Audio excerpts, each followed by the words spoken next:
May 2009, an historic workshop took place in Mombasa, Kenya. 40 members of the transport sector gathered for a training to share stories about HIV and AIDS. My father was a truck driver, and I was brought up in a truck driver's house. Our life was not good. We used to live a very poor life. Some friends of my father came up with a story telling us that your father had another wife in Rwanda with 5 children. We faced many challenges. I was forced to have sex with an old woman, and she paid me because I had nothing to eat. You are in danger of getting HIV. I feel afraid. I joined transport sector 2003 because I finished the school, secondary school 1999. In this sector, anyway, I have got a lot of challenges, may I say, because most of the times when you start to a journey, maybe you are heading somewhere in Kampala, and I'll tell the story, the little story that one day I was heading along Nanyuki. The truck got in the breakdown. We have no hotels. We have no. Anyway, you have to seek somewhere to eat, either from the neighboring people who are there. Fortunately, or luckily, I got a woman there. She was called Mama Ruguru, I recall very well. She have a small hotel just a distance from there.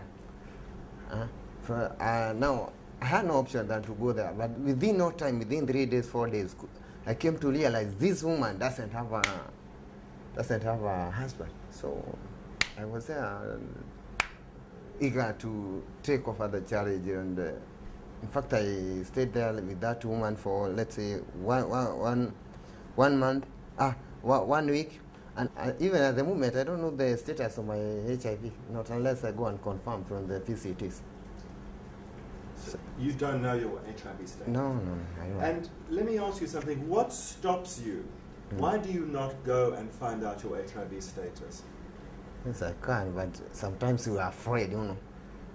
My uncle was a driver, and by that time, drivers were respected by the community, because community knew that if you are a driver, then you can provide everything. You can be a breadwinner to your family, and drivers were respected by that time. And I was employed by a very good company, Transami, by that time in 1994 as a tanny boy. And this is the way now I started my journey from Mombasa to Kampala. It was a journey of few days, but with a lot of things to tell. In fact, before being employed by transport companies, first of all, I was saved. And I didn't know even to talk with a girl, to speak with a girl until she accepts me. I was shy. I was a shy guy. And when I got myself in the highway now, my shyness started fading away. I saw a very beautiful girl. And the beautiful girl came directly to the cabin of the truck, and she started talking with me. In fact, she knocked, I opened, and she got in the truck. She was beautiful. That's the time now I started forgetting my Bible. I went and I slept with that girl, and she really showed me some styles which I have never known before.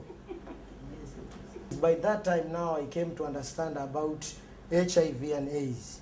But I was also fearing to go to be tested, because when I know my results, I will start dying, because I knew that AIDS has no cure.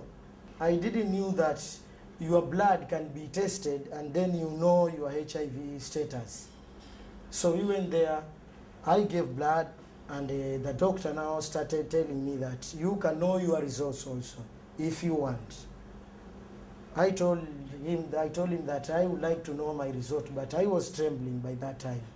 He told me that by having AIDS does not mean that that is the end of your life. Let's go. I told him, let's go. And I found that I was not infected by AIDS. I was very happy. And in fact, I became saved until I was employed in African Line as a tanny boy again.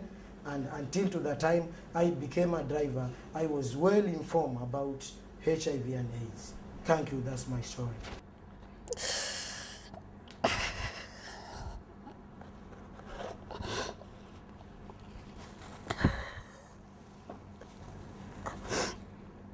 So many people are dying because of silence. It's high time we speak it out. At a storytelling ceremony on the final day of training, these stories were witnessed by union officials and nurses and doctors from the Mombasa Port Authority Clinic.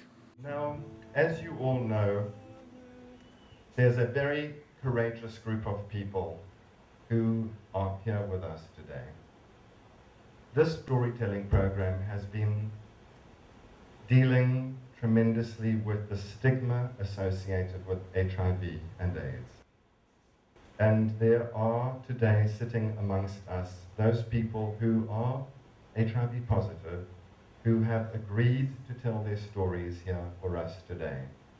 And I would like to acknowledge their tremendous courage in being willing to do so. For most of these people today, this will be the very first time that they are ever telling their story in public. My name is Katie. I want to give you a small story of myself. My son was asking me, "Mommy, you have reduced, what's wrong with you?" So I decided to reveal my story to my son. I'm HIV positive. My family were so much supportive. They gave me courage, even though some of them were crying, but at the end of the day, they agreed with me. Now they are part of my family and they are the ones taking care of me up to now.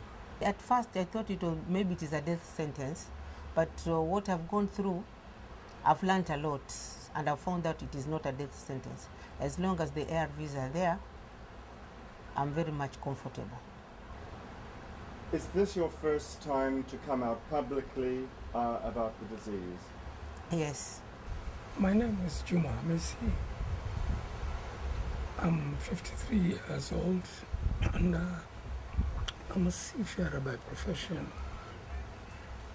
In some different ports in which I visited, I used to have some girlfriends. I used to go with different girls, different women. So I didn't notice who is she can get me an HIV infection.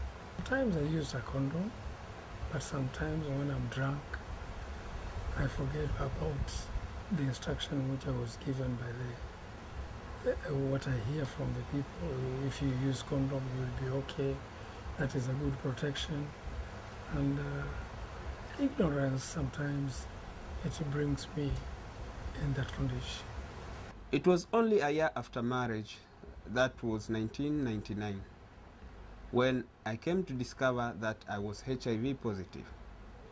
It was too sad for me and my family, because the one who tested me was my father. I went home to hide. I went at home to hide for 2 good years, only to find that I couldn't get healed. I had to come out open, publicly, and reveal my status to the public. I went back to my organization, request for medication, because by that time I'd exhausted all my money. I sold my car, I sold my land, I resigned from the cooperative, of which I'd saved 220,000 Kenya shillings. Now I was left bankrupt. The family really supported me, but it has reached a time that they could not support me anymore because they were also exhausted. So I disclosed my status simply because I wanted the organization to help me on medication issue. That was the year 2003, when the organization decided to help me, but they knew that I won't make it by that time because my CD4 was 5 by then.